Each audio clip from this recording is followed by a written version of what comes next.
Good morning students, Ramraj inter to Pitampur के virtual class में आप सभी 11th के स्टूडेंट का स्वागत है। स्टूडेंट्स, इससे पहले हम डिफरेंट सेल ऑर्गेनल्स के बारे में बात कर चुके हैं और आज हम डिस्कस करने वाले हैं जिस सेल ऑर्गेनल्स के बारे में, उसका नाम है न्यूक्लियस मीन्स केंद्रक। तो केंद्रक के बारे में आपको बहुत सारी जानकारियाँ स्टार्टिंग में ही दी गई थी जब हमने सेल के बारे में स्टार्ट किया था। तो उसमें आपको हमने बताया था कि जो न्यूक्लियस होता है वो सेल के सेंटर में पाया जाता है और इसके साथ साथ इसमें जेनेटिक मटेरियल, न्यूक्लियोप्लाज्म, ऐसी बहुत सारी चीज़ें पाई जाती हैं। क्रोमेटिन पाया जाता है और आज हम इसी न्यूक्लियस का डिटेल डिस्कस करने वाले हैं। तो चलिए देर ना करते हुए स्टार्ट करते हैं हम। तो न्यूक्लियस के बारे में स्टार्ट करते हैं। तो देखते हैं क्या है न्यूक्लियस। देखिए, न्यूक्लियस की जो खोज है, मीन्स इसकी जो खोज की थी, इसके खोजकर्ता, आपको पता होगा खोजकर्ता कौन है। तो रॉबर्ट ब्राउन है। रॉबर्ट ब्राउन को इसकी खोज का श्रेय जाता है और रॉबर्ट हुक ने कोशिका की खोज की थी, आपको पहले ही बताया जा चुका है। और ये पाया कहाँ जाता है, तो सबसे पहले तो ये जान लीजिए कि ये जो केंद्रक होता है ये सभी कोशिका और जीवधारियों के जो आनुवांशिक लक्षण होते हैं उनको नियंत्रित करने का काम करता है। तो हम कह सकते हैं कि ये कोशिका तथा जीवधारियों के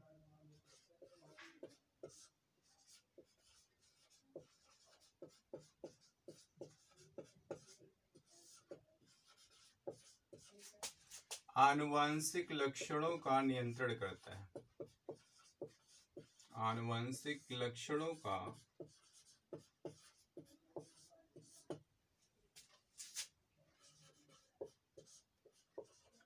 नियंत्रण करता है।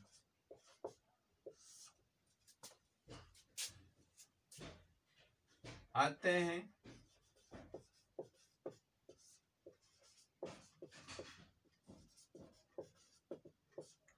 इससे कोशिका का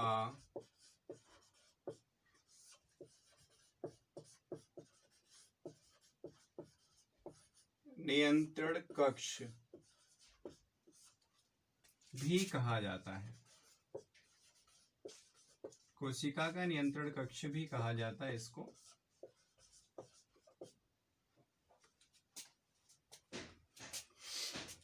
और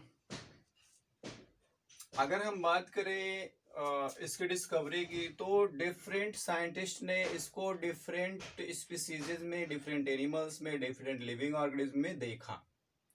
जैसे अभी हम एक साइंटिस्ट के बारे में बताने वाले हैं। देखिए,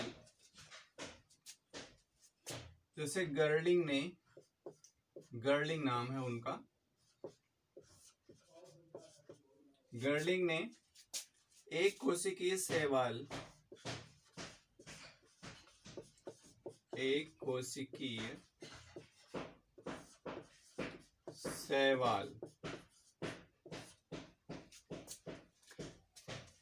जिसका नाम था एसिटेबुलेरिया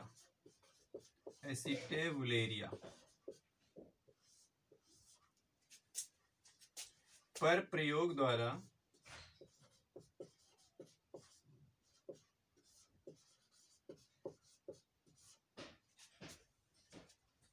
केंद्रक के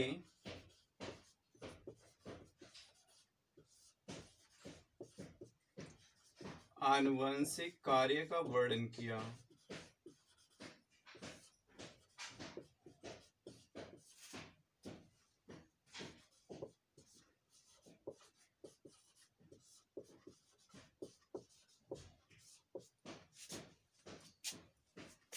केंद्रक सभी यूकैरियोटिक कोशिकाओं में पाया जाता है।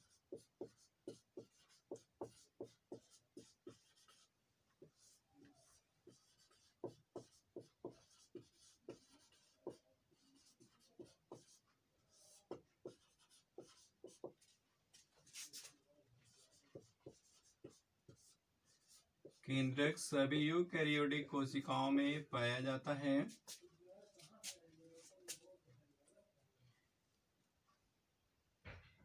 कुछ कोशिकाओं में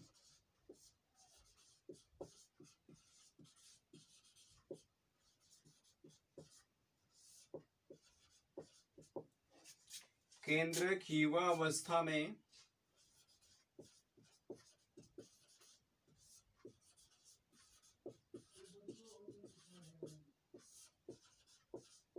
अवस्था में तो उपस्थित होता है,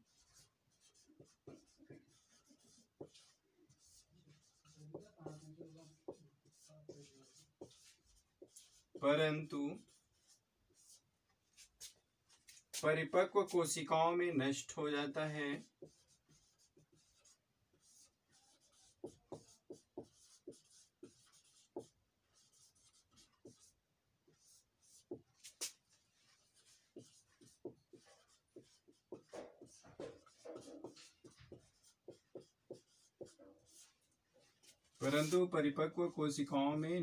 जाता है।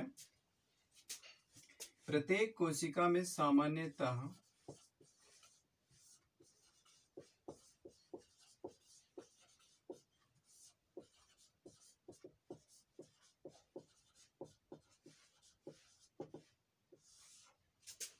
एक केंद्रक होता है।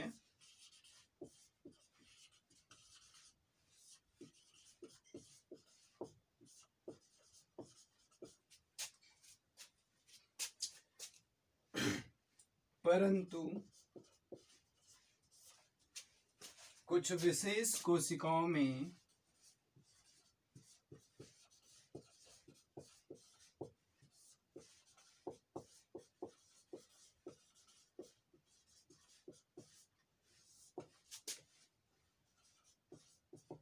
इनकी संख्या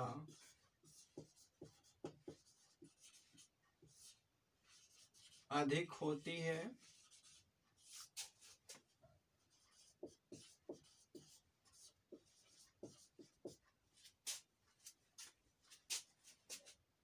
जैसे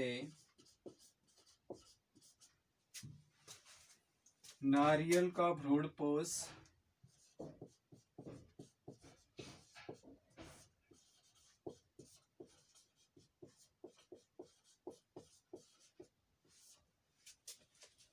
जिससे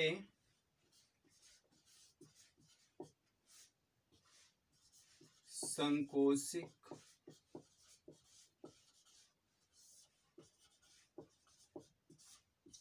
कहा जाता है।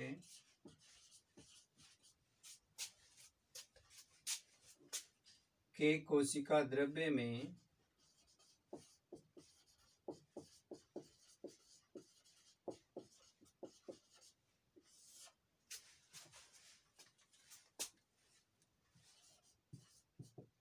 अनेक केंद्रक पाए जाते हैं।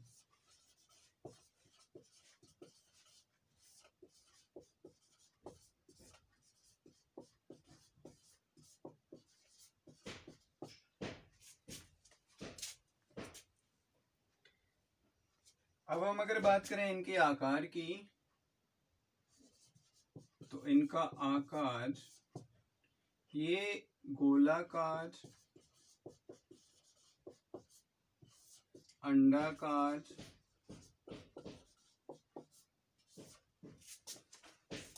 या चपटे इत्यादि विभिन्न आकारों के होते हैं।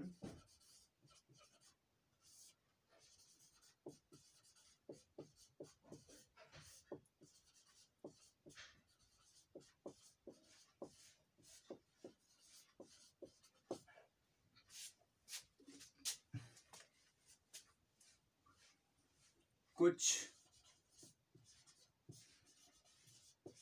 कीटों में लाल रुधिर कणिका इत्यादि में लाल रुधिर कणिका इत्यादि में केंद्रक का आकार अनियमित होता है।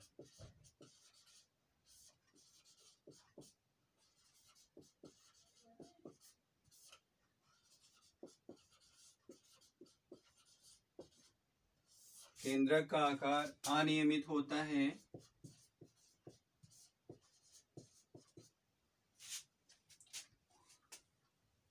केंद्रक का आमाप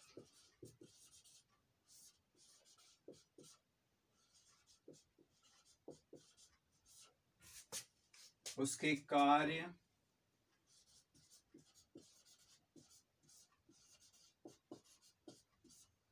व कोशिका के प्रकार पर निर्भर करता है।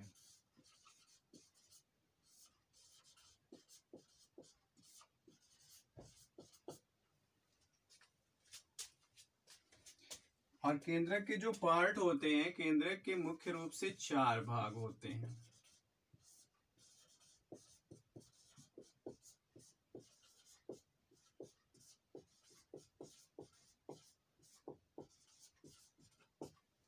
कौन कौन?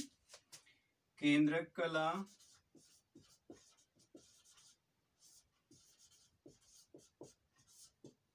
केंद्रिका,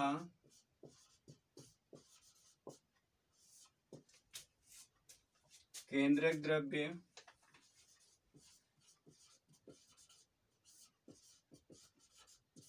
व क्रोमैटिन पदार्थ।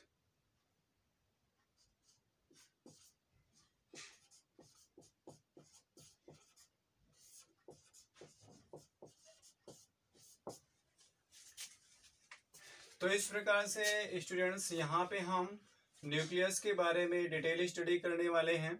अब जैसे यहाँ पे आप देख सकते हैं कि हमने सबसे पहले देखा कि केंद्रक की खोज किसने की थी।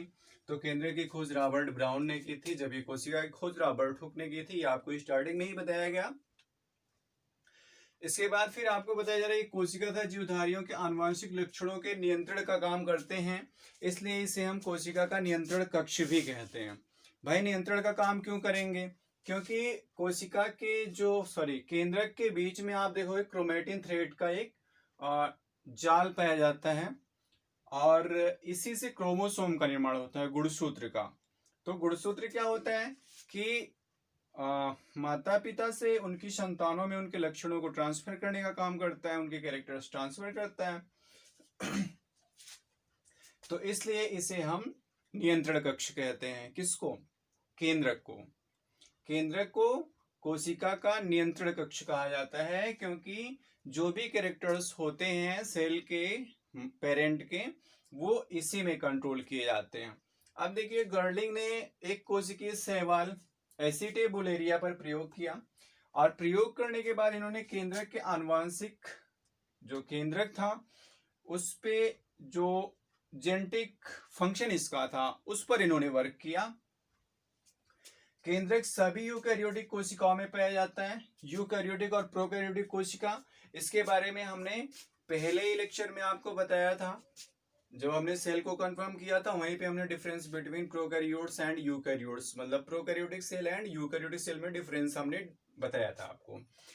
तो जो यूकैरियोटिक सेल होते हैं उन सभी में केंद्रक पाया जाता है, लेकिन होता क्या है कि कुछ कोशिकाओं में केंद्रक युवावस्था में तो उपस्थित होता है, मतलब जब वो नॉर्मली जैसे जैसे थोड़ा सा मैच्योर होते हैं तो उस टाइम तो रहता है, लेकिन जब पूरी तरह से मैच्योर हो जाते हैं तो उस टाइम क्या होता है कि ये विलुप्त हो जाते हैं या नष्ट हो जाते हैं। प्रत्येक कोशिका में सामान्यतः एक केंद्रक होता है। नॉर्मली तो सिंगल सेल में जैसे कोई भी सेल हो तो इसमें एक ही न्यूक्लियस पाया जाएगा, लेकिन रेयर केसेस में ऐसा देखने को मिलता है कि सिंगल सेल में सिंगल न्यूक्लियस होने के बजाय मल्टी न्यूक्लियस देखने को मिल जाता है। तो ऐसी कंडीशन में जैसे फॉर एग्जांपल यहाँ पे आपको बताया गया था नारियल का प्रोटोपोज जिसे संकोशिक कहा जाता है, इसके कोशिका द्रव्य में अनेक केंद्रक पाए जाते हैं। मतलब जब इसके कोशिका द्रव्य को देखा जाएगा, नारियल का जो भ्रूणपोष होता है, तो उसमें एक के बजाय मल्टी न्यूक्लियस, मतलब सिंगल के बजाय मल्टी न्यूक्लियस देखने को मिल जाएंगे हमको। अच्छा, इसके आकार की बात की जाए तो आकार इसका गोलाकार, अंडाकार, चपटा इत्यादि अनेक आकार का हो सकता है। और ये आकार या माप इसका जो होता है वो डिसाइड होता है on the basis of their function, मतलब इसके कार्य के आधार पे इसको हम डिफाइन करते हैं, या इसके कार्य के आधार पे इसकी साइज छोटी बड़ी हो सकती है। अब जैसे कुछ कीटों लाल रुधिर कुछ कीटों में जो लाल रुधिर कणिकाएं होती है, मतलब रेड ब्लड कॉर्पस्कल्स, इसमें केंद्रक का आकार अनियमित होता है। अनियमित से हमारा मतलब है कि जैसे ना तो गोलाकार दिखेगा, ना अंडाकार दिखेगा, ना चपटा आपको दिखने वाला है। मतलब वहां पे आप डिसाइड ही नहीं कर पाओगे कि इसका जो आकार है, जो शेप है, वो कैसा है। तो इसीलिए कहा जा रहा है कि according to their function this it is decided the that what is the shape of nucleus, इसके फंक्शन के अकॉर्डिंग हम डिसाइड कर सकते हैं। अब बात करें केंद्रक के पार्ट्स ऑफ न्यूक्लियस की, तो ये parts of nucleus four part से मिलकर बना हुआ होता है। एक तो होता है केंद्रक कला, दूसरा केंद्रिका, और तीसरा केंद्रक द्रव्य और क्रोमैटिन थ्रेड। अभी जब हम इसके स्ट्रक्चर पे बात करेंगे तो हम आपको बताएंगे। अभी जनरली ऐसे देख लीजिए, हम बता दे रहे हैं एक बार। ये केंद्रक कला, ये जो इसके चारों ओर एक मेम्ब्रेन होती है केंद्रक के, वो केंद्रक कला होती है। केंद्रिका आप यहाँ पे देख सकते हो, केंद्रक के बीच में एक छोटा सा पदार्थ, सॉरी छोटा सा एक गोल साइज का मैटर पाया जाता है, जिसे हम केंद्रिका बोलते हैं। केंद्रक द्रव्य मतलब इस केंद्रक के अंदर जो लिक्विड टाइप एक मैटर पाया जाएगा, एक पदार्थ पाया जाएगा, उसे हम केंद्रक द्रव्य बोलेंगे। और फिर क्रोमैटिन थ्रेड की बात करेंगे तो ये कुछ थ्रेड लाइक स्ट्रक्चर आपको देखने को मिलेंगे, जिसे हम क्रोमैटिन थ्रेड बोलते हैं। तो स्टूडेंट्स, ये तो जनरल इंट्रोडक्शन ऑफ न्यूक्लियस। इसके बाद हम इन्हीं चारों पे डिस्कस करने वाले हैं नेक्स्ट क्लास में। तब तक के लिए आप पढ़ते रहिए, मेहनत करते रहिए। Okay, thank you.